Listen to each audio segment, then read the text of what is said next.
Hello बच्चों, let's read the question. तो इस क्वेश्चन में बोला गया है कि हमें स्टेटमेंट जो है उसको केयरफुली रीड करना है और उसके अकॉर्डिंग किस तरह का कंजर्वेशन है वो बताना है according to the options. Now हमें जो स्टेटमेंट है वो दिया हुआ है कि अमेजोन फॉरेस्ट जो है that is estimated to produce through photosynthesis 20% of the total oxygen in the earth's atmosphere. तो this is the aspect for conserving biodiversity. Biodiversity conserve करने का एक एस्पेक्ट है, तो कौन सा एस्पेक्ट है वो हमें बताना है। ऑप्शन यहाँ दिए हुए हैं। ए नैरोली यूटिलिटेरियन, बी में है ब्रॉडली यूटिलिटेरियन, सी में है इकोनॉमिक एस्पेक्ट और डी में है एथिकल। सो इस क्वेश्चन की अगर हम की कॉन्सेप्ट के बारे में बात करें देन यहाँ हमारा की कॉन्सेप्ट क्या हो जाएगा, बायोडाइवर्सिटी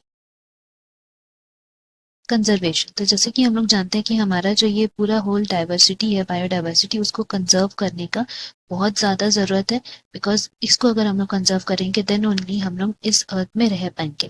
बिकॉज हम लोग को हर एक चीज़ का इसमें ध्यान रखना पड़ता है। जो भी चीज़ हम लोग काम करते हैं, इधर वो प्लांट्स हो, एनिमल्स हो या ह्यूमन बींग्स आर सेल्फ, हम लोग हर चीज़ को शेयर करते हैं एंड इसी तरह से ये हमारा जो वास्ट बायोडाइवर्सिटी वो चलता है।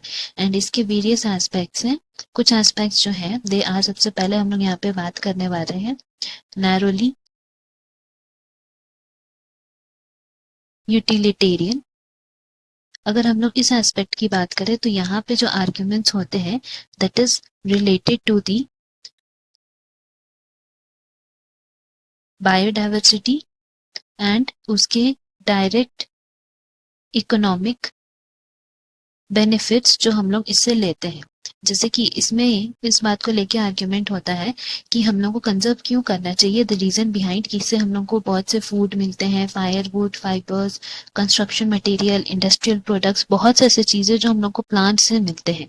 सो इस तरह से हम लोग बोल सकते हैं हमें बायोडाइवर्सिटी कंजर्व करना चाहिए बिकॉज हम लोग इसमें बात कर सकते हैं। देन हम लोग फर्दर बोल सकते हैं अराउंड 25% ऑफ द ड्रग्स जो हम लोग खाते हैं या फिर जितने भी तरह के ड्रग्स प्रेजेंट है उसमें से 25% ऐसे हैं जो प्लांट से बनते हैं। एंड इसमें से 25,000 स्पीशीज ऑफ प्लांट है जो ट्रेडिशनल मेडिसिन का काम करते हैं।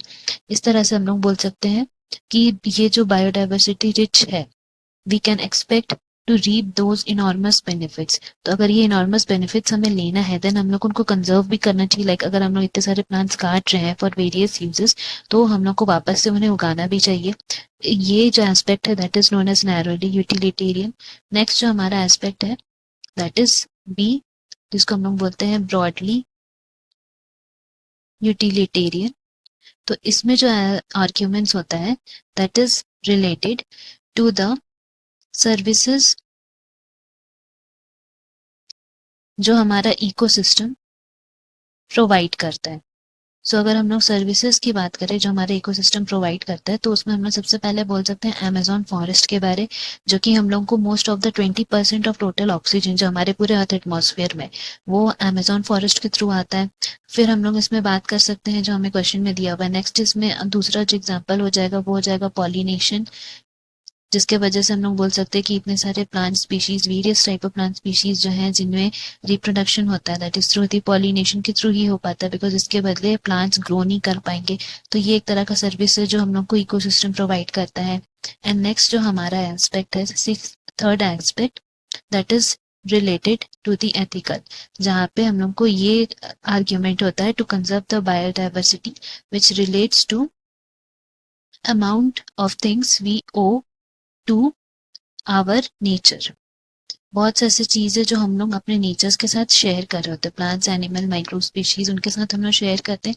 तो कितना ऐसे चीज है जो हम लोग उनको ओ करते हैं बिकॉज हम लोग तो इन रिटर्न कुछ दे नहीं रहे हैं, इनफैक्ट हम लोग यूज करते जा रहे हैं। तो इन डेप्थ हम लोग बोल सकते हैं कि हम लोग डेप्थ में है with that of the nature.